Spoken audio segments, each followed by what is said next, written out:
Hello friends, welcome back to my channel. আবারও চলে এসে আজকে একটা ইয়াম্মি রেসিপি নিয়ে। দেখতেই পাচ্ছ এখানে আছে চিকেন, দিয়ে দেওয়া হলো টক দই, তারপর দিয়ে দেওয়া হচ্ছে পেঁয়াজ আদা রসুন পেস্ট।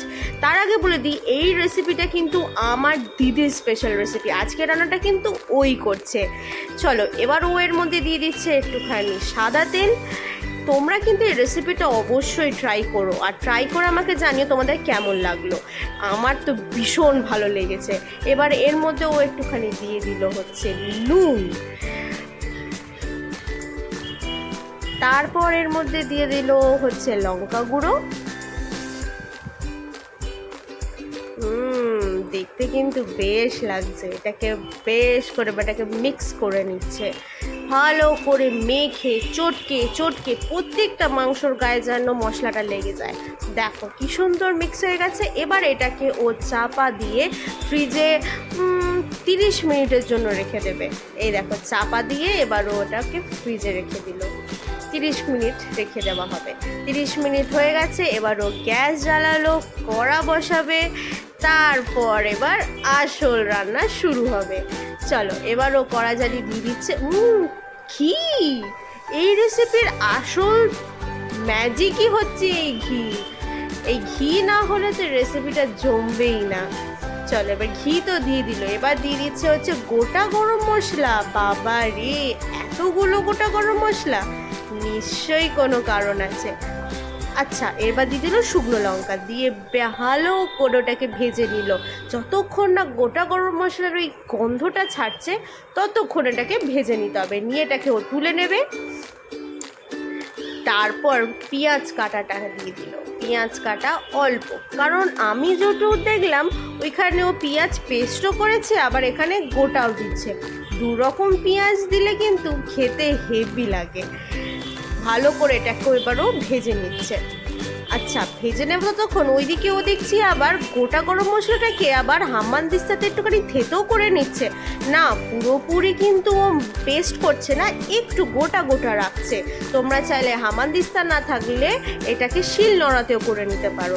আচ্ছা, এবার এখানে পেঁয়াজটা দেখছি বাদামি বাদামি কালার হয়েই গেছে। এবার মনে হচ্ছে এটাকেও তুলে নেবে। এই দেখো ওটাকে এবারও তুলে নিল। নিয়ে আবার কড়াতে একটুখানি তেল দিয়ে দিল।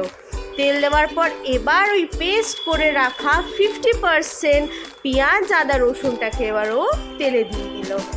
দিয়ে এটাকে এবার মনে হয় ভালো করে বাদামি কালার করবে। ঠিক ধরেছি, এটাকেও ভালো করে ভেজে নিচ্ছে। ভালো করে নেড়ে কাঁচা গন্ধটাকে যখনই ছেড়ে দেবে তখনই ও এখানে দিয়ে দিল কস্তুরি মেথিটাকে হাতে গুঁড়ো করে। এবার দিয়ে দিল অল্প একটু টমেটো আর কাঁচা লঙ্কা পেস্ট। রান্না কিন্তু হেভি লাগে। এটাকে এবার ও ভালো করে মিক্স করে নিল। খুব সুন্দর দেখতে লাগছে কিন্তু। এবারও গোটা গরম মশলা যেটাকে থেতো করে নিল সেটাকে ও দিয়ে দিল। দিয়ে এবার ও ভালো করে ওটাকে নেড়ে নেবে। গোটা গরম মশলা যে কোনো রান্নায় দিলে কিন্তু দারুণ খেতে লাগে। আবার যদি ওটাকে তুমি শিলনোড়ায় ভালো করে বেটে নাও, আহা, তাহলে তো কোনো কথাই না। কষা মাংসতে দারুণ খেতে লাগে। কিন্তু এই রেসিপিটা একটু অন্য ধরনের, তাই এখানে এটা এরম করে দিতে হবে। এবার ভেজে রাখা পেঁয়াজটাকে কিন্তু ও দিয়ে দিল। দিয়ে এবার ভালো করে তেল ছাড়তে দিল।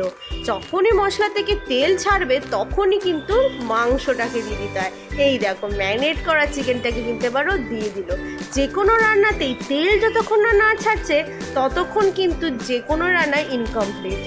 এবার চিকেনটাকে দিয়ে ভালো করে কষিয়ে নিতে হবে। আমি যত জানি এই চিকেন রান্নাতে কিন্তু এক ফোঁটা জল দিতে লাগে না। এই চিকেন থেকে বেরোনো যে জল দিয়ে সেটাতেই কিন্তু চিকেনটাকে সেদ্ধ করা হয়। ভালো করে মিক্স করে চাপা দিয়ে রান্না করলেই দারুণ লাগে। এই দেখো এবারও দিয়ে দিল এর মধ্যে কি গুড়। ও মা, চিনির বদলে গুড়! এ কি? হ্যাঁ, এর কারণ হচ্ছে চিনি আমাদের শরীরের জন্য ভীষণ হার্মফুল।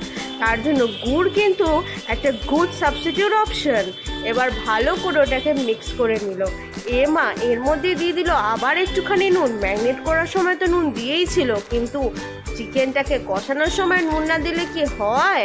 এবার ভালো করে স্বাদ মতো নুন দেওয়ার পর এবার এর আসল ম্যাজিকটা, সেটা হচ্ছে কাজু, পোস্ত আর মগজদানা পেস্ট। আহা, এই চিকেনের আসল ইনগ্রিডিয়েন্ট, যেটা ছাড়া চিকেনটাই তো ইনকমপ্লিট। এইটাকে এবার ভালো করে মিক্স করে নিয়ে ভালো করে কষিয়ে কষিয়ে জল যখন ছেড়ে দেবে, দিয়ে যখন এটা হালকা গা মাখা হয়ে যাবে, তখনই কিন্তু এই চিকেনটা রেডি হয়ে যাবে সার্ভ করার জন্য। ভীষণই ইজি অ্যান্ড টেস্টি একটা রেসিপি। রাত্রিরে ডিনারে রুটির সাথে এটা খেতে কিন্তু দারুণ লাগে। তোমরা কিন্তু এটা অবশ্যই বাড়িতে ট্রাই করো, রান্না করে আমাকে অবশ্যই জানিও কেমন লাগলো খেতে।